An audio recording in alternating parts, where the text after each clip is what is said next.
থাকবে। তো আমরা তো আমাদেরকে আল্লাহ পাক রব্বুল আলামিন আমাকে আপনাকে আমাদের এই জান আর মালের উপরে আল্লাহ পাক শুধুমাত্র কেবলমাত্র ম্যানেজার বানাইছেন, মালিকানা দেন নাই। সেই জিনিস যেটা মালিক আল্লাহ, সেটাই বলতেছেন তুই ম্যানেজার আছেন, ঠিক আছে, তুই আমাকে বুঝাইয়া দে, ভালো করে বুঝাইয়া দিলেই কাজ চলবে।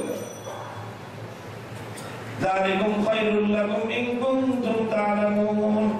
তুমি যদি এই ব্যবসাটা করো যে আল্লাহ এবং তার রাসূলের উপর ঈমান আনবা, আল্লাহর রাস্তায় নিজের জান এবং মাল খরচ করবা, আল্লাহর রাস্তায় জান আর মাল খরচ করবা, যেখানে সময় দিলে আল্লাহ খুশি সেখানে সময় দিবা।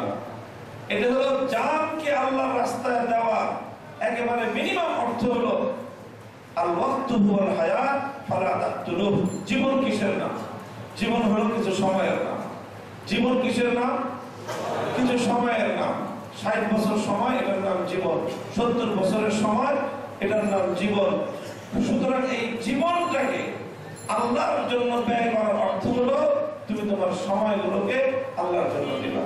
সময়টা হিসাব করে দিবা, যেখানে সময় দিলে আল্লাহ খুশি হন সময়টা সেখানে দিবা, যেখানে সময় দিলে আল্লাহর দ্বীনের ফায়দা হয় সেখানে সময় দিবা, যেখানে সময় দিলে আল্লাহ রাজি হন খুশি হন সেখানে সময় দিবা।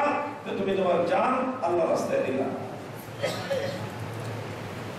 অযথা এমন কাজে সময় দিবা না যেই কাজ আল্লাহ পছন্দ করেন না, যেই কাজ আল্লাহর অপছন্দ সেই কাজে সময় দিবা না। তুমি সময় দেওয়া সব অপকর্মে, যেখানে গেলে আল্লাহ নারাজ হবেন সেখানে গিয়ে তুমি সময় ব্যয় করো, যেখানে গেলে আল্লাহ নারাজ হবেন সেখানে তুমি সময় ব্যয় করো। তার মানে তুমি আল্লাহর দেওয়া জীবনটাকে তুমি অপব্যবহার করতেছো। আল্লাহ দেওয়া জীবন, এই জীবন আল্লাহকে দেওয়া মানেটা কি? জীবন আল্লাহর রাস্তায় দেওয়ার অর্থ তো একটা আছেই, যে সরাসরি আল্লাহর রাস্তায় জীবন দিয়ে দিলাম, শাহাদাত বরণ করলাম, আল্লাহ আমাদের সবাইকে শহীদের মৃত্যু নসিব করেন, এটা তো একটা চূড়ান্ত। এই শহীদের মৃত্যু তো সবার কপালে জুটে না, এটাও আল্লাহর পক্ষ থেকে একটা তকদির আছে। আল্লাহ যাদের কপালে জিনিস রাখছেন তাদের কপালেই জুটে। চাইলেই আল্লাহর রাস্তায় মরা যায় না, আর চাইলেই আল্লাহর রাস্তায় শহীদ হওয়া যায় না। শহীদ হওয়ার জন্য কি লাগে?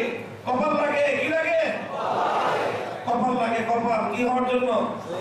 শহীদ হওয়ার জন্য। শহীদ হইতে চাইলেই যুদ্ধে